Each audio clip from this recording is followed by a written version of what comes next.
Assalamualaikum warahmatullahi wabarakatuh. Waalaikumsalam. Saya jadi teringat pembicaraan kami yang lalu itu tentang fi qulubihim maradun. Fi qulubihim maradun. Maradun Ya. ya, maradun. Fi qulubihim maradun. Jadi di dalam hati itu ada suatu penyakit. Jadi ini penyakit hati namanya, itu beda dengan penyakit fisik, penyakit badan. Yang merubah fisik itu urusannya dokter biasanya sampai pada spesialis itu. Kalau kita sakit gigi urusannya kan dokter gigi. Tapi ini ada penyakit hati yang tidak bisa diobati oleh dokter secara fisik. Tapi harus ada dokter rohani. Dokter rohani. Menurut jenengan apa penyakit hati itu yang dimaksudnya? Gini Mas Habib, Assalamualaikum warahmatullahi wabarakatuh. Pertanyaan Mas Habib ini sesungguhnya dialami oleh semua orang. Karena itu di dalam Quran seperti yang katakan Mas Habib kan fi qulubihi maradun.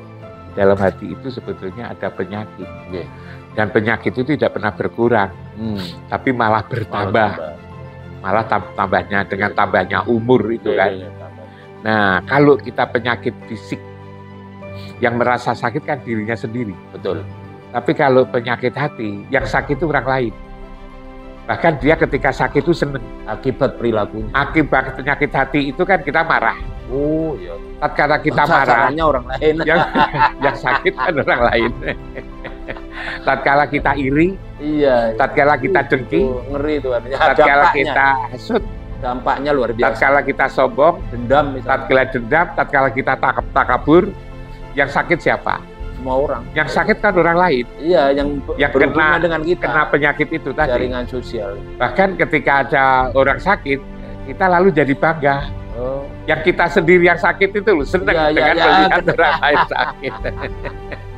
Jadi penyakit hati itu luar biasa. Itu yang merasa sakit bahkan orang lain. Ya, dia sendiri gembira dan dia tidak tahu bahwa dirinya sedang tidak sakit. Merasa. Dia tidak tahu bahwa dirinya sakit. Tapi kalau sakit fisik, yang merasa sakit kan kita sendiri.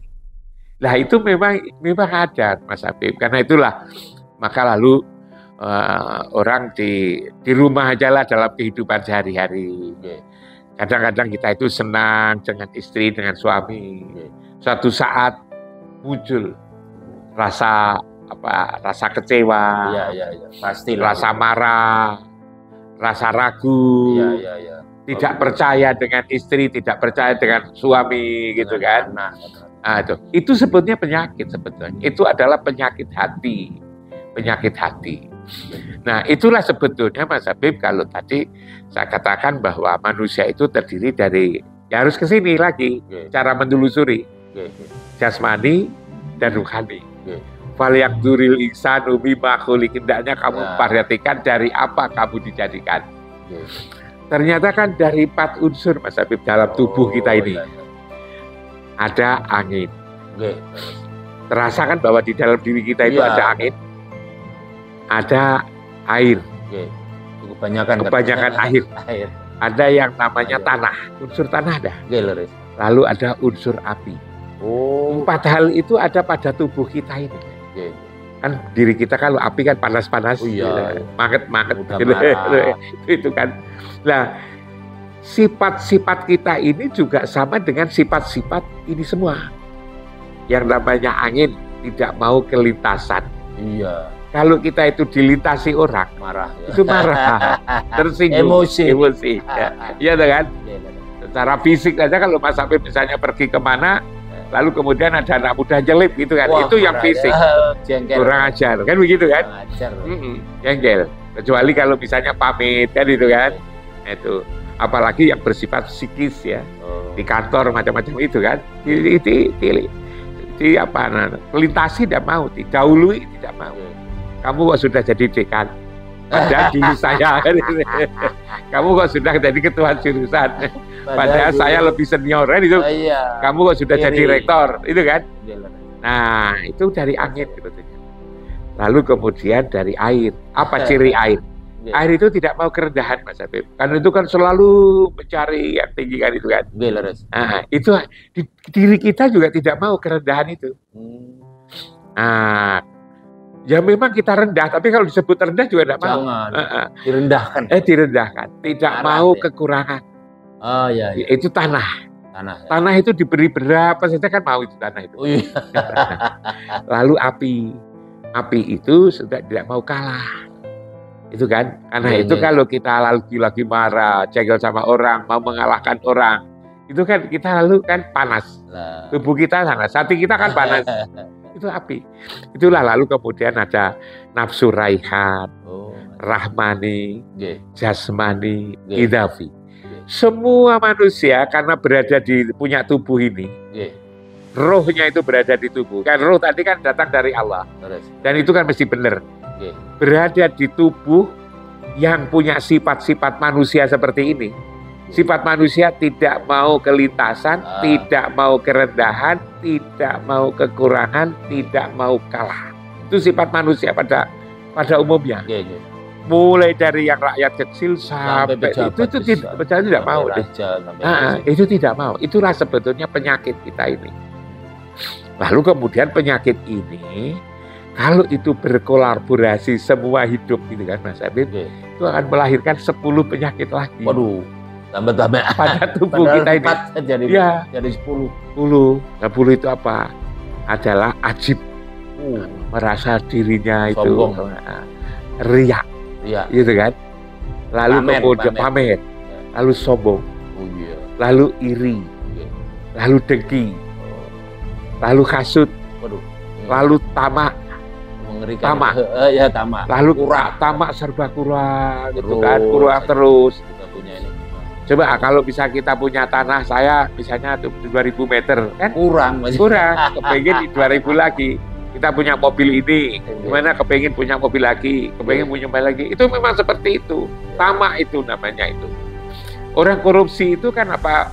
Kekurangan makan kan tidak, bahkan berlebihan.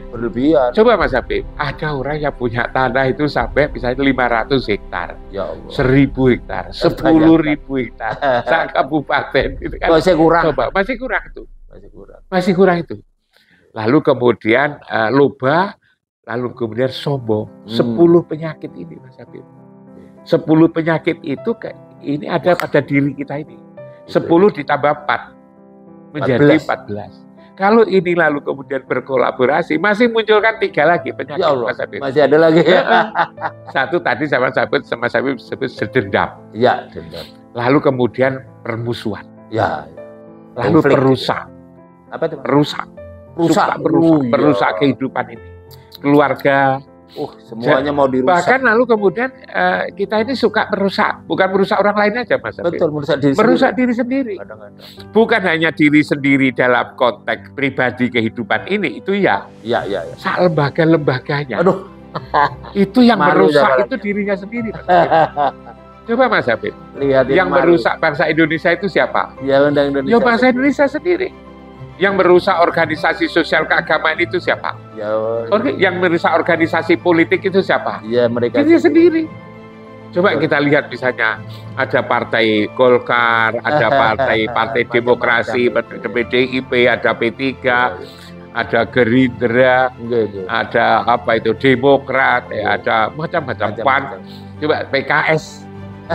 Dulu PKS itu kan hebat banget Mas Habib. Bagus. Tapi ketika pimpinannya itu lalu kemudian korupsi apa itu daging, itu kan lalu kemudian kan surut itu kan. Iya. Peminatnya mana anak muda itu kan lalu surut. Siapa yang merusak PKS dulu tuh? PKS sendiri. Siapa yang merusak P3? Ya P3 sendiri. Orang P3. Siapa yang merusak Golkar? Ya Golkar sendiri. Siapa yang merusak kampus? Ya orang kampus sendiri. Siapa merusak citra kita sebagai guru besar? Ya guru besar sendiri. Jadi sebetulnya di dalam kehidupan ini ada proses bunuh diri yang tidak disadari sebetulnya. Proses. Kenapa? Perusak itu loh, jiwa perusak tadi. Yang saya katakan permusuhan, dendam dan perusak. Nah, berapa lalu kemudian? 4 ditambah 10 14 ditambah 3 17. Jadi kita punya dalam diri kita itu penyakit, ada 17 penyakit itu Mas Habib. Nah, saya tidak tahu. Sholat kita 5 waktu itu kok ya 17 rakaat. Kok paham sama itu. Duhur 4. Nggih, leres. Ditambah asar 4, 8. Nggih. Ditambah maghrib 3. Nggih. Gitu kan? Nggih. Berapa itu? 11. Nggih. Ditambah isya 4. Berapa itu? 15. 15. Ditambah subuh 2. 17. 17 sama. Jadi 17 inilah, sholat inilah yang bisa menjadikan mengobati penyakit itu. Diharapkan. Hanya Tapi kadang-kadang kan hanya sholat kita ini harus sholat yang khusyuk. kualitas. Makanya lalu kemudian di Quran dikatakan qad aflahal mu'minun alladzina hum fi sholatihim khoshi'un. Sangat beruntung mukmin itu siapa? Yang sholat dengan khusyuk. Dan itu selama. Iya, qad aflaha man tazakka wa dzakara asma rabbih fasholat. Sungguh untung orang yang ingat dan sholat. Itu kan? Wasta'inu bisobri washolah. Hendaknya kamu minta pertolongan dengan ingat dan sholat. Tapi lalu kemudian awalu ma yuhasabu bi yaumal qiyamah as-sholat. Jadi sholat ini saya mempelajari dari Quran, Mas Habib. Itu memang sholat. Hanya lalu sholat. Kuncinya di sholat. Hanya lalu pertanyaannya adalah sholat seperti apa? Ternyata adalah tidak sembarang sholat. Sholat yang khusyuk. Nah, lalu sholat khusyuk itu seperti apa? Di Quran dikatakan alladzina yadununa annahum mulaqu rabbihim.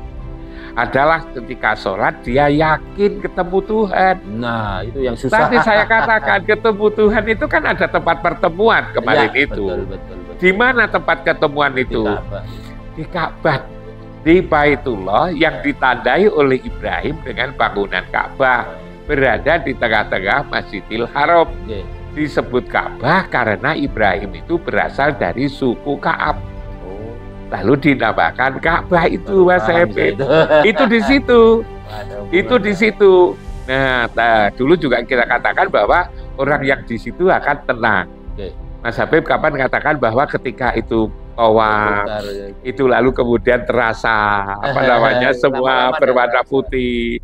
Lalu kemudian terasa indah. Itu karena memang berada di tempat yang seperti itu. Nah, itu semua Mas Habib itu adalah nyambung. Ketemu Rasul itu ada nyambung. Sholat itu kan nyambung. Yang sambung itu siapa? Yang sambung itu rohani kita itu loh. Roh kita ini hendaknya sambung kepada Rasulullah Muhammad Shallallahu Alaihi Wasallam ini. Dikatakan Muhammad itu adalah bapaknya ruh. Kalau Adam itu disebut sebagai Abul Basar, bapaknya tubuh. Kalau si Muhammad sebetulnya secara ruhaninya adalah Abul Arwah, bapaknya ruh. Karena itu kalau kita sholat itu sebetulnya mencari bapak ruh. Sehingga penyakit yang 17 itu bisa. Penyakit yang 17 yang kayak dasar itu akan dicabut tadi. Minimal berkurang. Berkurang sampai suatu saatnya Mas Habib sudah tidak lagi aji, tidak ria, tidak sombong, tidak iri, tidak dengki, tidak hasud, tidak fitnah, tidak loba, lalu kemudian juga tidak takabur. Maka lalu kemudian menjadi sehat. Nah, kita lalu menjadi sehat. Karena apa? Karena penyakitnya tidak ada. Karena setiap hari nyambung dengan kekasih Allah, ialah Muhammad. Lewat sholat itu. Belum lagi lalu kemudian lewat sholawat. Ada sholat 5 waktu, ada sholat yang daimun itu, sholat yang terus-menerus. Sholat yang terus-menerus itu adalah ingat. Ingat apa? Ingat rumah ini loh Mas Habib. Kadang-kadang kan kita ini kan disuruh untuk ingat. Ingat itu lalu cukup hanya mengucap. Itu beda loh Mas Habib. Kalau mengucap itu perbuatan mulut, tapi kalau ingat itu perbuatan hati. Seringkali orang itu sampai pada mengucap saja, tapi hatinya masih kemana-mana. Kan bisa gitu kan? Jadi itulah sebetulnya. Nah, kalau Mas Habib kemudian selalu ingat kan rumah tadi, inna ahlasna bi kholisatin dikradar. Aku memperhalus, jadikan akhlaknya semakin bagus dengan ingat rumah. maka penyakit hati Hilang. itu menjadi semakin hilang. Fi qulubi maradun itu lalu kemudian secara bertahap menjadi hilang. Coba sama bayangkan suami istri, kita lalu kemudian selalu ingat rumah itu, lewat sholat 5 waktu, yang sholat 5 waktu ada di situ, berjamaah. Maka lalu menjadi sakinah, mawaddah, warohmah. Jadi bukan hanya sekedar disuruh, Mas Habib. Sekarang itu kan metode pengajaran. Yang menurut hemat saya itu perlu direnungkan ulang. Betul. Seperti misalnya ketika kita ingin anak-anak kita itu menjadi ikhlas. Menjadi ikhlas. Soleh indikasinya misalnya ikhlas. Ya. Lalu kita carikan ayat Quran tentang ikhlas. Lalu suruh ngapalkan. Bukan itu. Agar lalu jujur, maka disuruh dicarikan ayat-ayat tentang kejujuran. Lalu suruh ngapalkan. Disuruh sabar, carikan ayat-ayat tentang sabar. Lalu suruh ngapalkan, dikiranya sudah cukup. Setelah hafal, lalu kemudian dia jujur, dia ikhlas. Ini memang harus direnungkan ulang. Ternyata ada cara. Iya, memang diperintah oleh Quran agar jujur, agar sabar, ada ikhlas, agar istiqomah dan agar yang lain. Tapi ada cara. Caranya gimana? Nyambung. Kalau Mas Habib ingin menjadi kaya, maka cobalah kumpul dengan orang-orang kaya. Nanti lama-lama akan jadi kaya. Kalau Mas Habib ingin cerdas ya, ilmunya luas, kumpul dengan orang-orang berilmu. Kalau Mas Habib misalnya ingin menjadi pelukis ulung, kumpul dengan pelukis ulung. Nah, sekarang kalau kita ingin damai, ingin lalu kemudian menjadi orang yang berakhlak mulia. Caranya gimana? Ya berkumpullah dengan orang pemilih akhlak yang mulia itu. Siapa? Rasulullah, namanya adalah sholat. Maka otomatis ini menjadi penyakit itu menjadi hilang dengan sendirinya. Karena Mas Habib berkumpul dengan pemilih. Orang yang disayangi oleh Allah. Itu kan? Maka lalu kemudian Mas Habib yang namanya ikut penjual minyak wangi kan, lalu jadi wangi. Kan sederhananya kan begitu. Bau terasi. Saya kira itu Mas Habib. Leres. Pokoknya harus pinter pilih-pilih teman. Jadi itu kalau dalam sosiologi disebut lingkungan sosial. Jadi social environment. Jadi itu penting. Ya banyak orang menjadi jahat ketika kumpul dengan orang jahat. Biasanya tidak pernah mabuk, tapi kumpul dengan orang pemabuk, jadi mabuk. Makanya dalam beragama itu kita selalu dianjurkan untuk selalu bersolawat, bergabung ya. Ingat Rasulullah ini, ingat Baitullah. Karena Baitullah kenapa? Secara ruhani ya. Rasulullah ada di situ. Maka dengan ingat rumah, Baitullah itu lalu ingat siapa yang di rumah. Yang di rumah itu selalu bersama dengan serta Allah, ingat Allah. Dan kan begitu. Penyakitnya menjadi hilang. Nah, penyakit yang jumlahnya 17 tadi menjadi hilang. Itu Mas Habib. Ini penting. Gimana, Habib? Jadi begini penonton. Jadi Prof. Imam ini memang sekali lagi saya selalu kagum karena menghubungkan dengan karena mungkin dokternya sosiologi. Dokternya sosiologi bersama Mas Habib. Jadi artinya begini loh, kadang-kadang pemahaman agama itu tidak nyambung kalau tidak mengenal masyarakat, kehidupan. Itu baru nyambung, oh iya ternyata begini. Kalau jadi konekkan dengan kehidupan yang nyata, keluarga, masyarakat, lembaga, itu kan semua itu objek dari sosiologi. Jadi mungkin ya memang perlu ya. Iya perlu Mas Habib perlu. Ahli agama itu belajar sosiologi. Iya perlu. Nanti ke depan kita menjelaskan di mana letak agama, letak sains dan letak teknologi. Itu perlu didalami. Itu ya. Jadi mungkin agama, sains dan teknologi itu posisinya di mana? Itu seringkali sebagian kecil pendakwah kita itu tidak paham tentang kehidupan itu. Akibatnya terlalu pokoknya ini dalilnya ini beres, padahal nggak pernah beres. Oke, saya kira itu ini panjang banget, nanti kalau diteruskan saya akhiri. Alhamdulillah pagi ini cerah gitu. Jadi terima kasih banyak. Assalamualaikum warahmatullahi wabarakatuh. Waalaikumsalam. Masih belum kualitasnya masih baik.